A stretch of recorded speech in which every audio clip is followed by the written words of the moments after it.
A day earlier, a key faction of House Republicans came out in support of the bill, boosting its chances in that chamber.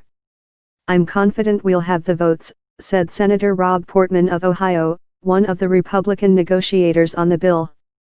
Portman cast the bill as providing the kind of middle-class tax relief that's desperately needed right now. "People are looking at flat wages and higher expenses, and this will help." Democrats disagree, arguing that the legislation would help wealthy Americans and big business at the expense of the poor and middle class. Members of a House Senate Conference Committee signed the final version of the legislation Friday, sending it to the two chambers for final passage next week. They have been working to blend different versions passed by the two houses. Corker had opposed the Senate's original version of the bill out of concern it would add to the nation's mounting $20 trillion in debt. In recent days, he had said those concerns had not been allayed. "I know every bill we consider is imperfect and the question becomes, is our country better off with or without this piece of legislation?" Corker said in a statement. "I think we are better off with it. I realize this is a bet on our country's enterprising spirit, and that is a bet I am willing to make." Rubio had been holding out for a bigger child tax credit for low-income families. After he got it, Rubio tweeted that the change is a solid step toward broader reforms which are both pro-growth and pro-worker. The tax package would double the basic per-child tax credit from $1,000 to $2,000. The bill makes a smaller amount available to families even if they owe no income tax. Representative Kristi Noem, RSD, said Friday that that amount had been increased from $1,100 to $1,400. Rubio had said he wanted the earlier $1,100 figure increased.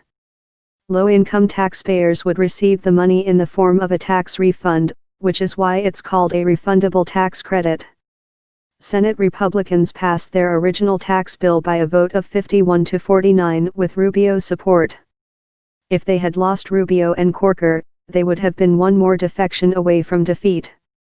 On Thursday, members of the conservative House Freedom Caucus predicted the vast majority of their members would support the package, boosting the bill's chances in the House. House and Senate Republican leaders on Wednesday forged an agreement in principle on the most sweeping overhaul of the nation's tax laws in more than 30 years. The package would give generous tax cuts to corporations and the wealthiest Americans, Trump among them, and more modest tax cuts to low and middle-income families. The tax legislation would cut the top tax rate for the wealthiest Americans from 39.6% to 37%. The package would nearly double the standard deduction, to $24,000 for married couples. But it would scale back the deduction for state and local taxes, allowing families to deduct only up to a total of $10,000 in property and income taxes. The deduction is especially important to residents of high-tax states such as New York, New Jersey, and California. The final package slashes the corporate rate from 35% to 21%, a big win for corporate America. Business owners who report business income on their personal tax returns would be able to deduct 20% of that income.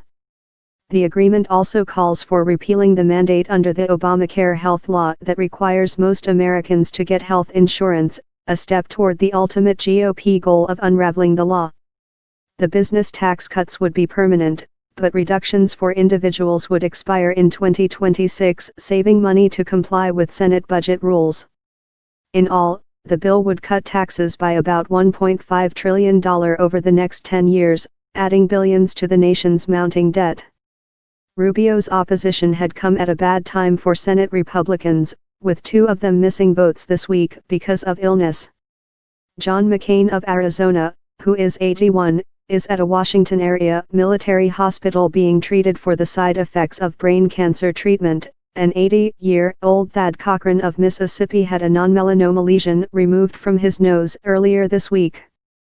GOP leaders are hopeful they will be available next week. Associated Press writers Alan Fram, Kevin Freaking, Matthew Daly, and Zeke Miller contributed to this report.